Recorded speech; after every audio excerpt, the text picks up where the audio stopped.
Hey everyone, welcome to my channel where I make your life easier, one video at a time. In today's video, I'm sharing with you tips for starting out on YouTube. 4 years ago, I published my first video on YouTube. Eva Gutowski, a popular YouTuber, inspired me to start a YouTube channel. I came across one of her videos in 2015 and it blew me away. I didn't know people were publishing these kinds of videos, so I wanted to give it a try. I knew I could do it, even without the experience. After my first video, I kept editing, filming, screenwriting. Eventually, I grew a passion for content creation. This video is not about gaining thousands of subscribers or ways to make money, but improving your on-camera presence and how to prevent viewers/potential subscribers from leaving your video right away. Because if you're not bringing it, people leave. And if you don't want that to happen to you, keep on watching. All right, let's dive into the tips. So tip number 1 is stay on topic. When discussing a specific topic on YouTube, you want to do your best to stay on topic because people clicked on that video for that subject. For instance, say I'm filming a video all about YouTube. It would be off topic if I told my audience that I'm getting into TikTok and then I start going into a rant about the content I hope to publish. No, if my audience wanted to see a video on TikTok, they would have chosen another video. Whatever you choose to title your video, make sure that everything you discuss is on that topic. This tip saves you from people leaving your video. Place yourself in a viewer's shoes. If you wanted to learn about how to bake a rainbow cake, but in the video you've chosen, the content creator starts to talk about their personal life for minutes, you may get turned off, leave, and find another video. If you don't want that to happen to you, stay on topic. Tip number 2 is no long intros. Lengthy introductions can also influence people to leave your video. For instance, in my YouTube videos, I state what the video is going to be about so the audience knows it's not clickbait. Then I state my credibility. What qualifies me to talk about this topic? Afterward, I move on to the tips. Tip number 3 is give plenty of details.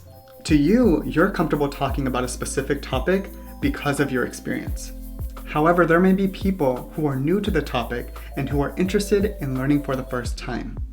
Thus, give examples, answer questions that you think your audience would ask, say what something means to you, and provide definitions. Going back to the rainbow cake, if you create a rainbow cake DIY and you forget to mention the brands of the products you used, you may leave your audience questioning.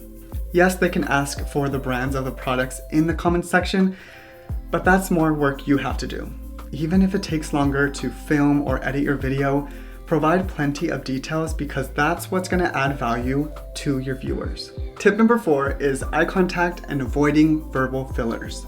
Being comfortable on camera takes practice, but one thing you do want to keep in mind is making eye contact and avoiding verbal fillers such as, you know, and like. It's like giving a presentation in front of a class.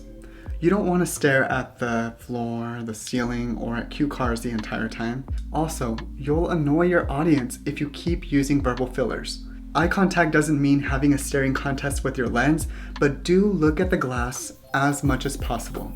During your videos, don't look at devices like your cell phone or your laptop. Because I'm an educational YouTuber, I'm always teaching something.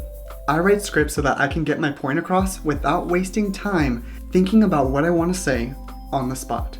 For those who don't know, I'm a blogger, so all of my blog posts are my scripts.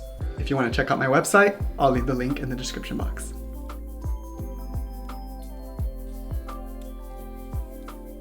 Pause. If you are finding this video helpful so far, please make sure to like it and subscribe to my YouTube channel because I give a lot of free tips on here and you should be taking advantage of it.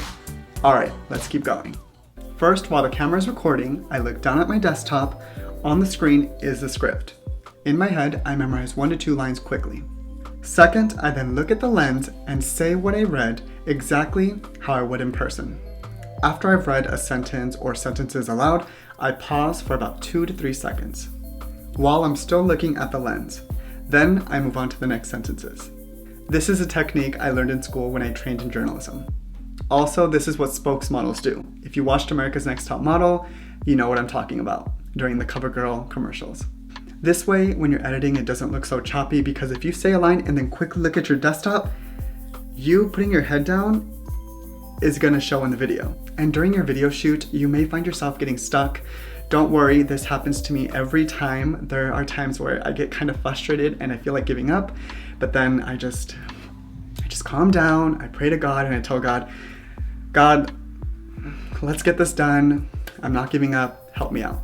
So instead of using verbal fillers or breaking down and showing that emotion on camera, pause, take time to breathe, collect yourself, and then start again. So tip number 5 is be upbeat. Once you're comfortable on camera, this tip comes naturally.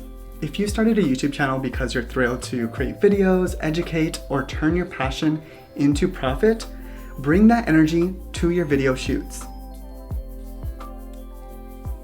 Hey everyone, my name is Christian Aguilar. Welcome back to my channel. Today I'm going to do a back to school video because school is approaching. You don't have to be over the top, but you do need a personality. When I first started YouTube, I exaggerated my positivity because every YouTuber did it. It was a time where we felt pressured to saturate our videos and personality and focus on perfection. However, it's no longer like that. You can be whoever you want to be, whether it's yourself or a character. Let's think about this. Would you want to watch a creator tell a story or teach you something in a monotone manner? No. Therefore, smile. And the 6th and final tip is to stick to no copyright music. I know it's tempting to want to use today's hits. However, please don't risk it. I've received 6 copyright claims. When I first started out on YouTube, YouTube allowed creators to use copyrighted music on their terms. However, the rules have changed. Once your video receives a copyright claim, YouTube demonetizes your video, meaning that video can no longer make money. You could always edit the music out in YouTube Editor, but that's more work you have to do. Think long term and use no copyright music every time. Now, I keep it safe and download music from YouTube Library.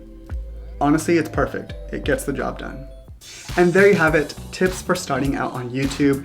If you found this video helpful, please make sure to like it, comment down below if you have any questions, and subscribe to my YouTube channel because I make your life easier, one video at a time. Until next time, see y'all later.